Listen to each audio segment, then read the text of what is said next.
Hi everybody, this is CR number 10, helper video number 4, and we're going to start this problem by going ahead and rewriting it down here. It says solve negative 5y equals 2/5. All right, don't get nervous because you see a fraction. It's going to be the same skill that you've been learning in one-step equations. First thing I do is I realize I want to get the y by itself. So I'm just going to go ahead and point to that. This is my goal, to get the y by itself. Well, how is that negative 5 attached to the y? Well, if there's nothing between them, we know that it's multiplication. So I'm going to put a dot there.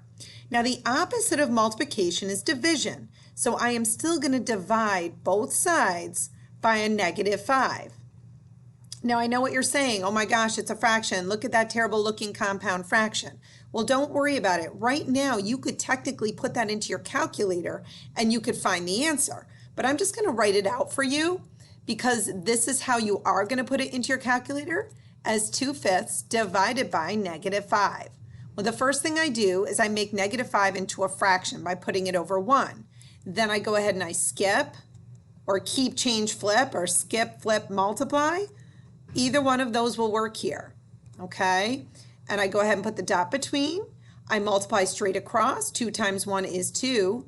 And 5 times negative 5, well, that's negative 25. So my answer is negative 2/25. And here it is. Good luck.